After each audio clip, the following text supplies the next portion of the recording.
Magandang araw mga Lods, sa nakaraang episode, ginamit ni Jo Qian ang katawan ni Joey. At ayon sa kanya, naging kapaki-pakinabang na ang katawang iyon. Bigla na lamang, tumalon ng napakataas si Jo Qian. At sa isang iglap, tumalon din si Chung Wunso. Gayunpaman, nagtataka si Chung Wunso, kung sino ba sa mundo ang maaaring maglabas ng ganoong kalakas na pagnanasa sa pagpatay. Sa isang kisap mata, ginamit ni Jo Qian ang kanyang kapangyarihan upang makuha ang espadang ito. Bilang resulta, labis na nabigla si Chung Wunso matapos niyang makita ang material shift dahil ayon sa kanya, kahit ang isang master ay hindi kayang gawin iyon mula sa ganoong kalayuan. Pagkatapos nun, inutusan ni Jo Qian si Chung Wunso na subukan at patunayan sa kanya na ang kanyang teknik ay banal. Dahil doon talagang nagalit si Chung Wunso. Pagkatapos ay sinabi niya na kung gusto talaga itong makita ni Jo Qian, ipapakita niya ito sa kanya.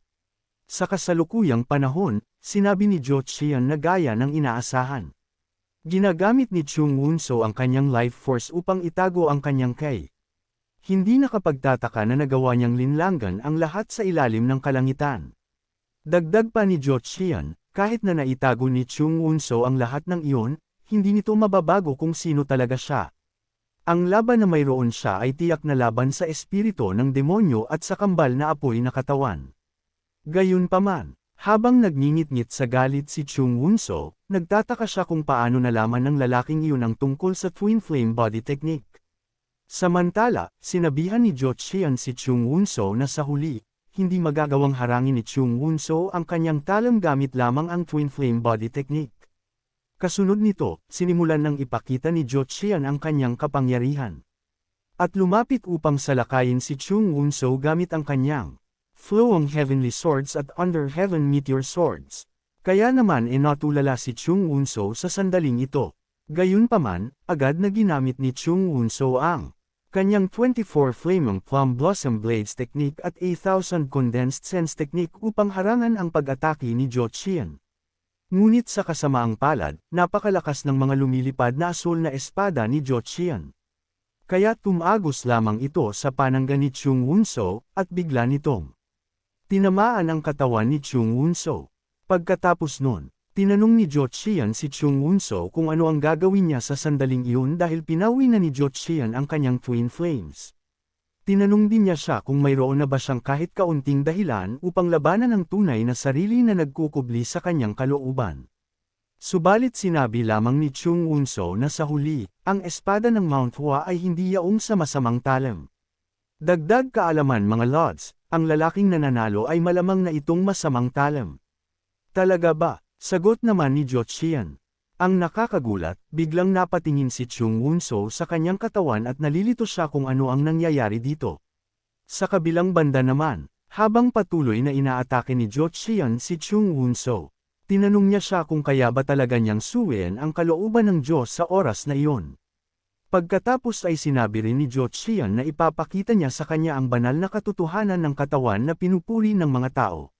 Samantala, habang umuungol sa sakit si Chung Wunso, muli siyang inutusan ni Jo Qian na magpakita. At bigla na lamang, nagbago ang anyo ni Chung Wunso na para bang may masasamang espiritu na nagpipiglas na lumabas. Ayon kay Jo Qian, isa itong jinma. Gayunpaman, napatanong siya kung paano nagawang lamunin ng mga taoista na di umano'y nangangarap ng payapang buhay ang kanilang sarili ng mga walang kwentang pagnanasa. Dagdag kaalaman mga Lods, ang jinma ay isang masamang espiritu. Pagkalipas ng ilang minuto, biglang nawala ng malay si Chung Wunso. Pagkatapos nun, may napansin si Jo Qian. Kaya agad siyang tumalon pababa. Sa puntong ito, makikita natin si Dan Qianyang na ika-28 henerasyong pinuno ng sekta ng Mount Hua at ang Amethyst Sword. Bigla na lamang, nagulat si Dan Qianyang nang may nagsabi sa kanya na magpakita. Natulala si Dan Qianyang sa sandaling iyon nang maramdaman niya ang sukdulang panloob na enerhiya. Nalito rin siya kung ito ba ay isang paglipat ng anyo ng isip. Dagdag pa ni Dan Qianyang, isang maalamat na estado na nagpapabago sa kanyang mga kalaban.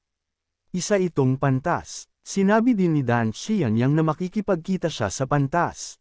Ngunit pagbukas niya sa pintuan ay bigla siyang nagulantang. Nang makita niya ang walang malay na si Chung Unso, kaagad, tinanong ng matandang ito si Jo Qian kung ano ang ginawa niya. Tinanong din niya siya kung paano nagagawa ng isang pantas ang ganoong kasamaan. Gayunpaman, tinanong lamang siya ni Jo Qian kung ang isang tulad niya ba, na naglagay ng demonyong enerhiya sa kanyang alagad ay nakikipagtalo sa kanya tungkol sa kasamaan. Bilang karagdagan, habang kinokontrol ni Jo Qian sa katawan ni Joey ang kanyang espada gamit ang kanyang kapangyarihan. Sinabi niya na gaano man kalaki ang nalinang o na-cultivate ni Dan Qian yang sa tao. E tao pa rin siya. Maaari pa rin siyang matangay ng imoral na mga pagnanasa. Sinabi rin ni Jo Qian sa kanya na kung tunay siyang kabilang sa angkan ng tao, kung gayon dapat niyang wakasan ang kanyang kasakiman at paghihirap doon gamit ang kanyang buhay. Ngunit naglakas loob pa siyang sirain ang susunod na henerasyon. Kaya, inatake ni Jo Qian si Dan Qian yang gamit ang kanyang espada at bilang resulta, agad na napasikan ng dugo si Dan Qian yang. Gayunpaman, sa isip ni Dan Qian yang, kung iisiping bumagsak ang kanyang mga ugat dahil lamang sa enerhiyang isinama sa espada ni Jo Qian. Bilang karagdagan, nagtataka siya kung mapipigilan pa ba niya ang isang mind shifter. Dahil ayon sa kanya, para siyang isang Diyos. Ang isang tulad niya ay hindi dapat nakikialam sa mortal na mundo. Kaya sinabi ni Dan Qian yang kay Jo Qian na nasa katawan ni Joey na iyon ay usapin ng kanilang dinastiya, kaya tinanong niya siya kung bakit nakikialam ang daigdig ng mga immortal sa kanilang mga gawain. Ngunit sinabi lamang ni Jo Qian sa kanya na hindi siya isang pantas gaya ng iniisip niya. Bilang isang taong nakatali sa ugnayan ng Blood Jade, tunay ngang hindi magandang ideya ang makialam sa kanyang mga gawain. Gayunpaman, makakamit ni Jo Qian ang karapatang gawin iyon. Anuman ang mangyari, nakuha niya ang katawang iyon. Kaya sa ngayon, tao rin si Jo Qian. Dagdag pa ni Jo Qian, bilang isang tao ng Gangho, gagamitin niya ang kanyang karapatang tanungin muli ang kanyang nakababatang kapatid. Pagkatapos ay tinanong niya si Dan Qian yang kung magagawa ba niyang talikuran ang kanyang pagnanasa sa enerhiya ng demonyo.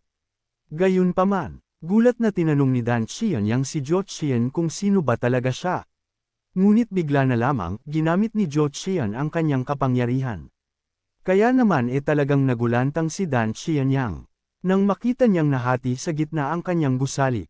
Pagkatapos nun, isang napakalaking pagsabog ang naganap sa lugar na iyon. Gayunpaman, mukhang labis na nag-aalala si Dan Qian yang. Sa puntong iyon, kasunod nito, sinabi ni Jo Qian kay Dan Qian yang na kung maglalakas loob pa siyang magpanggap na isang dogmatikong tagasunod ng mga doktrina ng espada ng Mount Hua. Tinanong niya siya kung iniisip ba niyang may iligtas niya ang kanyang sarili mula sa puot ng espada ni Jo Qian. Sa isip ni Dan Qian yang, sa buong kasaysayan ng Murem, iisa lamang ang swordsman na nagpakita ng ganoong makajos na kapangyarihan. Ang makalangit na swordsman. Walang kahinaan sa perpektong espada ng walang bahid na mundo. Kaya naman napapaisip siya kung si Jo Qian ba na nasa katawan ni Joey ang Sword God. Samantala, sinabi ni Jo Qian kay Dan Qian yang nasa kabila ng kanyang mga babala, labis nang nalasing si Dan Qian yang sa demonyong enerhiya, at hindi man lamang niya malapitan ang mga doktrina ng espada ng Mount Hua. Dagdag pa ni Jo Qian, ang mabangong bulaklak ng plum lamang, ang makatutupad sa kayabangan. Nadulot ng pagkalasing sa sigla. Sa sandaling ito, ang katawan ni Dan Qian yang ay napalibutan ng dilaw na mga plum. Ayon kay Jo Qian, sa wakas ay namukadkad na ang mababangong bulaklak ng plum. Ito ay, tiyak nga. Ako ba marahil? Ako ba marahil? Sambit ni Dan Qian yang habang lumuluha ang kanyang mga mata. Ayon kay Jo Qian, mukhang ito ay isang bagong simula na may paggalang ng kalikasan. Binabati nito ang general. Sa puntong ito, tinawag ni Dan Qian yang ang kanyang mga ninuno at sinabi na ang alamat ng Mount Hua na nawala sa loob ng 300 taon. Ang mababangong bulaklak ng plum ay namukadkad na. Gayunpaman, sa isip ni Jo Qian, sa sandaling iyon, sa wakas ay malinaw na niyang nakita. Nalampasan na ni Dan Qian yang ang pagpuno sa lahat at ngayon ay wala ng laman ang lahat. Sa oras na ito, tinanong ni Dan Qian yang si Jo Qian kung siya nga ba ang Diyos ng espada o Sword God. Ngunit ngumiti lamang si Jo Qian kay Dan Qian yang. Sa hindi inaasahan, Biglang yumukod si Dan Xianyang kay Zhou Qian at sinabi na dapat siyang magpasalamat sa kanyang mga turo at gayon din sa pagliligtas sa Mount Hua. Ngunit sa isang kisap mata, bigla na lamang naglaho si Zhou Qian. Pagkatapos nun, hinawakan ni Dan Xianyang si Chung Wunso at sinabing, "Paumanhin, patawarin mo ako." Sa kabilang dako, sa tirahan ni Joey, sinabi ni Joey na ang salitang Diyos ay bigat na salita sa pangalan ni Zhou Qian. Natalo niya ang Wasan sa isang pag-atake lamang. Bukod pa rito, tinalo ng Diyos ng espada sina Chung Wunso at ang pinuno ng angkan ng Wasan. Ang pinakamalakas na taong nabubuhay sa panahong iyon gamit lamang ang kanyang lakas ng loob. Nagtataka si Joey kung ano ang magagawa ng isang hukbo o isang emperador laban sa Diyos ng espada na kayang paluhurin ang isang buong angkan gamit lamang ang isang hampas. Sinabi ni Joey sa kanyang sarili na kailangan niyang hikayatin ang Diyos ng espada, na hindi na siya maaaring muling gumala sa mundo. Dagdag pa ni Joey, kung may isang kasamaan sa Wasan na tinatawag na lila na kasamaan o violet evil. Kung gayon, iyon ay sariling kasamaan ni Joey na kailangan niyang harapin. Sa kasalukuyang panahon, inanunsyo ni Dan Xianyang nasisimulan na nila ngayon ang kaganapan. Gayunpaman, sa isip ni Jiang Ho, sa pagkakataong iyon, sisiguraduhin niya. Ngunit hindi niya man lang natapos ang kanyang iniisip nang bigla siyang nagtaka kung nasaan si Chung Wunso. "Hoy, Brother Namgang, nakatulog ka ba ng maayos?" Wika pa ni Zhang Yilong. Ngunit sinabi ni Jiang Ho sa kanya na sigurado siyang binalaan na niya siya. Bukod pa rito, sa isip ni Jiang Ho, ang pagtawag sa kanya ng kuya gamit ang mukhang iyon. Hindi siya komportable rito. Sa kabilang banda, sinabi ni Joey kay Jay Galwon na gusto niyang makarinig patungkol sa 10,000-year ice spirit. Subalit biglang sumabat si Jiang Ho at sinabi kay Joey na siya ang magpapaliwanag. Sa hindi inaasahan, sinabi ni Jay Galwon kay Jiang Ho na hindi nila kailangan ng anumang panggugulo. Sa kabila noon, pinaalis lang ni Jiang Ho si Jay Galwon habang ipinapaliwanag niya kay Joey na ang 10,000 taong yelong espiritu o 10,000-year ice spirit ay ang kayamanan ng hilagang karagatan. Para sa mga taong nag-aaral at nagsasanay ng mga sining ng yelo, wala itong pinagkaiba sa isang biyaya at isa rin itong mabuting gamot para sa mga babaeng dumaranas ng mga sakit na walang lunas. Kaya masasabi ni Joey na ito ay tunay na mahalagang bagay. Gayunpaman, tinanong ni Joey si Jiang Ho kung ano ang hitsura nito. Agad namang sumagot si Jiang Ho at sinabi na hindi pa niya ito nakita mismo. Ngunit ayon sa kanyang narinig, sinasabi nilang mukha itong kabaong na yelo. Dagdag pa ni Jiang Ho, maaaring humiga ang isang tao roon at sanayin ang kanyang sining ng yelo. Kaya naman tinanong ni Joey si Jiang Ho kung nangangahulugan ba iyon na maaari silang magkaroon ng walang hanggang sining ng yelo. Bigla-bigla, sumabat si Jay Galwon at sinabing umiiral na iyon mula pa noong digmaan, ngunit ayon sa alamat ng hilagang dagat, mahigit 1,000 taon na mula nang ito ay lumitaw. Sa isip ni Joey, talagang karapat-dapat ang bagay na iyon sa pangalan nito. Samantala, tinanong niya si Jay Galwon kung saang larangan ng kaganapan nito kabilang. Agad-agad, sumagot si Jay Galwon na ang tagapag-organisa ang nagpapasya sa lahat, kaya wala siyang ideya. Ngunit sumabat muli si Jiang Ho at sinabi kay Jay Galwon na mabilis siyang umabot sa kanyang limitasyon ng ganoon dahil sinusubukan lamang niyang mag-isip gamit ang kanyang utak. Kasunod nito, tinanong siya ni Jiang Ho kung sa tingin ba niya ay kaya niyang manalo laban sa isang taong isinasagawa ang mga iniisip na iyon sa aksyon. Gayunpaman, ipinakilala ni Jiang Ho ang kanyang sarili sa lalaking ito at sinabing siya ay mula sa angkan ng Namgang. Pagkatapos ay sinabi ni Jiang Ho sa lalaking ito na nais niyang malaman ang tungkol sa mga gantimpala ng kaganapan. Marami na akong narinig tungkol sa iyong kakayahan. Ikinagagalak kitang makilala. Wika naman lalaking ito, at dagdag pa niya, ang gantimpala para sa mananalo sa paligsahan ng sparring ay ang kayamanan ng Mokgang. Ang espada ng araw ay ibibigay sa angkan na mananalo sa ehersisyong militar. Samantala, sa isip ni Joey, maswerte siya na hindi niya hinahanap ang mga gantimpalang iyon. Sa kabilang banda naman, tinanong ni Joey si Jiang Ho tungkol sa 10,000 taong yelong espiritu. Agad namang sinabi ng lalaking ito sa kanila na ito ay ibinibigay sa mananalo sa teoryang pampanitikan ng mga sining. Ngunit sinabi ni Joey na hindi pa niya iyon naririnig, kaya tinanong niya siya kung ano iyon. Ayon kay Jae Gal-woon, isa itong larangan kung saan nagtatalo ang mga tao sa isa't isa, nagpapaligsahan sa kaligrapya, at sinusuri ang sining. Kung ang isang tao ay walang mataas na talento sa panitikan, hindi siya maaaring manalo. Sa madaling salita, isa itong larangan kung saan pinakamahina ang mga mandirigma at martial artist. Sa isang iglap, tinanong ni Joey si Jae Gal-woon kung paano siya maaaring sumali at kung kailan ito magsisimula. Agad namang sumagot si Jae Gal-woon na ang teoryang pampanitikan ay walang schedule tulad ng ibang mga kaganapan. Kapag may naganap na debate sa pagitan ng mga edukadong tao, iyon ang simulan ng teoryang pampanitikan ng mga sining. Oh, ganun ba? Kung sakali, ang nanalo noong nakaraang taon ay? Tanong ni Joey. Kaagad, sinabi ni Jae Gal-woon na siya iyon. Gayunpaman, sa isip ni Joey, dahil karaniwan lamang siya sa pagguhit at pagsusulat, hindi siya mananalo gamit ang mga iyon. Dagdag pa ni Joey, upang magamit ang kaalaman ng matandang si Sanjo, kailangan niyang maghangad ng isang debateng ideolohiko. Bigla na lamang, sinabi ni Jae Gal-woon na naniniwala siyang nagsimula na ito. Sa kabilang panig, sinabi ng lalaking ito sa lahat na humakbang pasulong kung may sinumang nais makipagdebate sa kanya tungkol sa panitikan. Kaya naman napatanong si Jae Gal-woon kung dapat ba silang pumunta at tingnan kung magaling ba ang lalaking iyon. Bigla na lamang, sinabi ni So-so sa lalaking ito na hahamunin niya ito. Agad namang sinabi ng lalaking ito na hahayaan niyang ang humahamon ang pumili ng paksa. Kaagad, sinabi ni So-so na makikipagdebate siya tungkol sa Odo ni Han Biza. Dagdag kaalaman mga lods, ang Odo ay isang kabanata ng aklat ni Han Biza kung saan inilista niya ang 5 salot na sumisira sa isang bansa.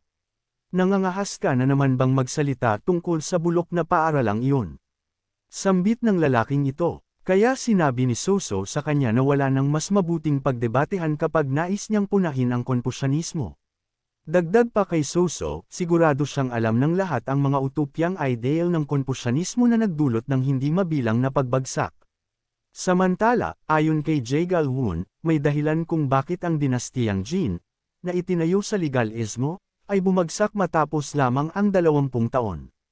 Pagkatapos nun, sinabi ni Jae Gal-woon kay So-so na hindi niya kayang manalo sa debateng iyon, kaya inirekomenda niyang baguhin ang paksa. Subalit ang nakakagulat, sumabat si Joey at sinabing ang dahilan kung bakit nabigo ang legalismo sa dinastiyang Jin ay dahil ang mga batas na iyon ay ginawa lamang upang kontrolin at apihin ang mga tao. Dagdag pa ni Joey, kung ang sistemang legal ay patas at makatarungan, hindi sana bumagsak ng ganoon kadali ang dinastiyang Jin. Ayon naman kay Jae Gal-woon, hindi naaapektuhan ng katayuan at pera, pantay na ipinapatupad sa bawat tao. Iyon ang dapat na pangunahing ideya ng legalismo. Kaya napatanong si Jae Gal-woon kung ano ang kanyang sinasabi. Sino ba ang hindi nakakaalam? Ang problema ay imposibleng sundin iyon. Mahigpit na ipinagbawal ng dinastiyang Jin ang pangangalo niya. Kung may lalaking mahuling nakikipagtalik sa isang babaeng may asawa, maaari siyang patayin agad sa lugar. Wika pa ni Joey. Bilang karagdagan, napatanong din si Joey kung ilang babaeng may asawa sa tingin niya ang pinagsamantalahan ng emperador. Kaya tinanong din ng lalaking ito si Joey kung paano maituturing na kapareho lamang ng karaniwang mamamayan ng emperador, na siyang pinuno ng bansa at ng kanyang mga mamamayan. Bigla-bigla, sinabi ni Joey na nakatagpo na naman siya ng isa pang social justice warrior doon. Sa isang iglap, tinanong ng lalaking ito si Joey kung ano ang ibig sabihin noon. Kaya tinanong din ni Joey ang lalaki kung ano ang pangunahing prinsipyo na itinuturo ng Konpusyanismo. Dagdag pa ni Joey, sa pagitan ng langit at lupa, pantay-pantay ang lahat ng tao. Emperador ka man o pinuno ng bansa, o isang magsasaka sa bukid, ang hindi nagbabago ay ang katotohanang lahat sila ay tao. Sinabi rin ni Joey na iyon ang pangunahing ideya ng Konpusyanismo. Ngunit sa pagsasabing magkaiba ang mga emperador at mga karaniwang mamamayan, tinanong sila ni Joey kung ang ipinahihiwatig ba nila ay ang isa ay tao at ang isa naman ay hayop. Gayunpaman, ayon kay Jae Gal-woon, sinasabi ng Konpusyanismo na ang isang bansa ay iisang pamilya. Ang hari o emperador nito ang ama na nagpoprotekta at nag-aaruga sa mga tao. At ang mga mamamayan ng bansa ay mga anak ng hari. Agad namang sinabi ni Joey na iyon mismo ang dahilan kung bakit pinapuna ang Konfusyanismo. Ang bahagyang pagbabago sa mga konsepto ng mga turo nito para sa sariling kapakinabangan ay walang iba kundi isang handog sa emperador para sa kanyang mga pribilehiyo. Kahit paano, tapat ang legalismo. Konfusyanismo, tuso. Iyan ang mga turo mismo ni Confucius, alam mo. Sambit ng taong ito sa kaliwa. Agad namang ipinaliwanag ni Joey na sa madaling salita, ang konsepto na ang hari o emperador ay ama ng bansa, ay ginagamit upang bigyang katwiran ang espesyal na pagtrato na kanilang natatanggap. Kasunod nito, sinabi ni Joey na sa sandaling iyon ay, magtatanong siyang muli. Pagkatapos ay tinanong niya si Jay Galwon kung masasabi ba niyang ang turo ng Konfusyanismo na pantay-pantay ang lahat ng tao, at ang pagiging ama ng bansa ng mga emperador ay hindi nagbabanggaan sa isa't isa. Bilang karagdagan, tinanong din ni Joey si Jay Galwon kung magkatugma ba ang mga ito nang hindi sinasalungat ang mga turo ni Confucius. Bukod dito, sinabi ni Joey sa kanila na kung nais nilang sabihing pantay-pantay ang lahat ng tao, hindi nila dapat hatiin ang mga emperador at ang kanilang mga mamamayan sa dalawang magkahiwalay na grupo. O patunayan na ang mga emperador ay tunay na naiiba sa karaniwang tao at dapat tretuhin ng naaayon. Sa kabilang banda, masayang sumang-ayon si Soso kay Joey. Samantala, sinabi rin ni Joey na sasabihin niyang muli na bumagsak ang dinastiyang Jin dahil ang mga batas nito ay hindi na ipatupad ng patas sa lahat, anuman ang kanilang katayuan, at iyon ay resulta ng pagpapatupad ng batas gamit ang labis na mabibigat na parusa. Hanggang dito muna sa ngayon. Maraming salamat sa panunood. Sana ay nag-enjoy kayo. Kung nais mong magkaroon ng isa pang bahagi ng recap na ito, huwag kalimutan e-like ang videong ito at huwag ding kalimutan na magkomento, mag-share, at mag-subscribe sa aking channel para sa marami pang content tulad nito. Hanggang sa susunod.